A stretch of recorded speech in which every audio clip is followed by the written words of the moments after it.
Assalamu alaikum warahmatullahi wabarakatuh. Sakiraɓe wondaɓe e jeygol Placo TV, mi silminake dow moɗon, mi hofni on kala ha gonɗon nder duniyaru fuu. Ɗum derɗirawo moɗon Adamu Haruna. Hande bo en lortoke ɓe tindinoje meɗen, wato tindinode nde garɗen tindai hande ɗum dedei lawol ngol a tokkata créa groupe maɗa ha WhatsApp. A maɓɓita groupe ha WhatsApp, amma a wata yimɓe ha nder groupe man ɗo.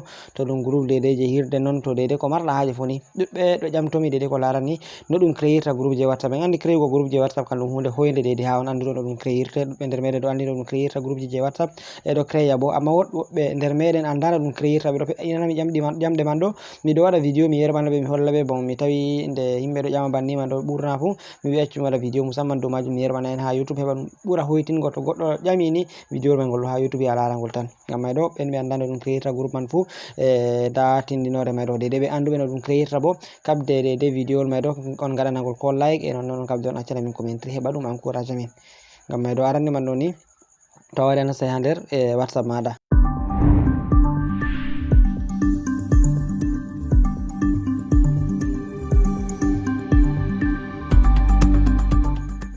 Banni banta mbiɗen to a wari a nasta nder WhatsApp maɗa jotta nda WhatsApp am banni, sai mi wara mi clica dow WhatsApp am banni mi nata. Ɓawo to mi nati dow WhatsApp am maɓɓitake banni, sai mi wara dedei nda ha alama toɓɓunta ton seragal jungo am nyamo ɗo, ha alama toɓɓunta ton ɗo, sai mi wara mi clica dow makon banni. Ɓawo to mi clici dow makon ɗum waddani am banni ni, sai mi wara dedei nda ha ɗo ha deuxiéme ligne ha ɓe windi nouveau groupe.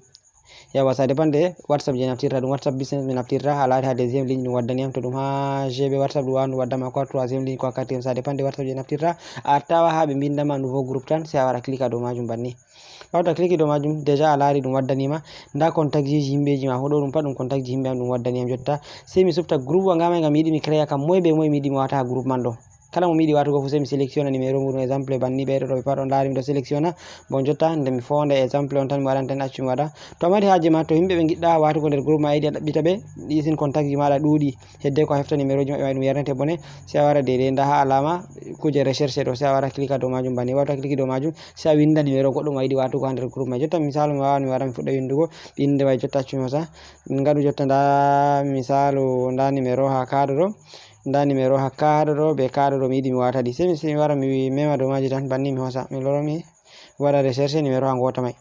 Jotta ndakka ɗo sai mi hosa ka hankam a lari déjà mi wati dedei numéro ji kanji ɗiɗi on mi sufti dedei mi yiɗi mi wata ha groupe mai be amin ciki tato. Ɗum numéro ji am ɗi pat maji miɗo wanna on misalu tan heɓa pamon dedei ɗum warate be koyɗum.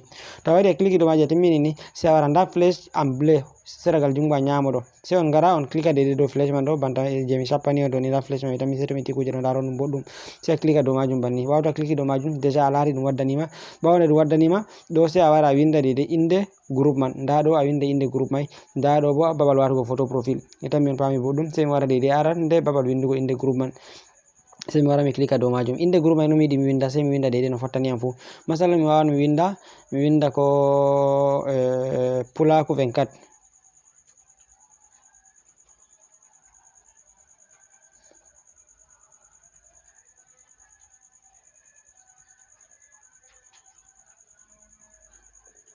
Yawwa banni mi tan mi ndari mi windi inde mai ɗo Placo 24.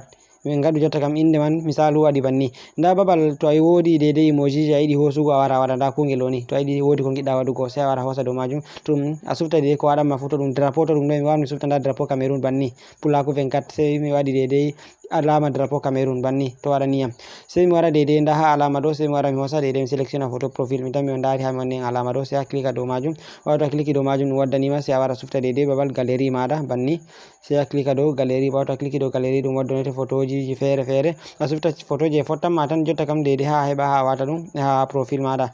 Exemple man mi wawan mi sufta misalu ko photowol ngol tan, ngadu photowol ngol waɗaniyam ngol, mi sufti ngol banni a lari, sai mi modifiya dedei no mi yiɗi ngol joɗo, to mi yiɗi ngol waɗa en ngadu banni ngol waɗi. Sai mi wara les ha dedei ɓe windi alama terminé ɗo, sai mi wara mi clica dow majum ha alama windi terminé man tan. Ɓawo to mi clici dow majum ni ɗum joɗake, sai mi wara dedei nda ha alama holli e good ɗo ni, sai mi wara mi clica dow majum. Ɓawo to mi clici dow majum ni groupe mai ɗo jotta nga créoto. Déjà groupe nga créake, mi tammi on ndari nda groupe nga créake dedei Placo 24 nda photo profile mai. To mi waɗaino ni a lari nda dedei himɓeji wonɓe nder groupe man ɗo, ɗum himɓe tato tan, ɗum min man be numéro ji ɗiɗi, ɗum numéro ji am ɗi pat maji. To ɗon lawol koyngol ngol a tokkata a wara an bo a créa groupe maɗa a wata yimɓe. To woɗi ɓe yiɗi a loro a ajuta ni, to a wari a memi dow inde groupe man banni a dirtoke les ɗo ni, nda ɗo ha ɓe windi ajouter des participants, to a clique dow majum waddante numéro ji yimɓe maɗa, sai ajouta dedei mo marɗa haje foof. ɗo on tindinore hoyinde famarde nde mi accuwa mi tindinayi dedei no goɗɗo créeta groupe muɗum je WhatsApp, kamma a wata himɓe, to ɗum groupe je wazu, to ɗum je hirde non, to ɗum groupe kala nga marɗa haje foof. ngam mai ɗo tan ijjite dedei waɗugo like ha video wol meɗon, non partage link man heɓa sakiraɓe ɗuɗɓe nasta ndara. On jarama, sei to en potti ha nder tindinore tamminde warugo yeso. ɗum derɗirawo moɗon Adamu Haruna. Wassalamu alaikum.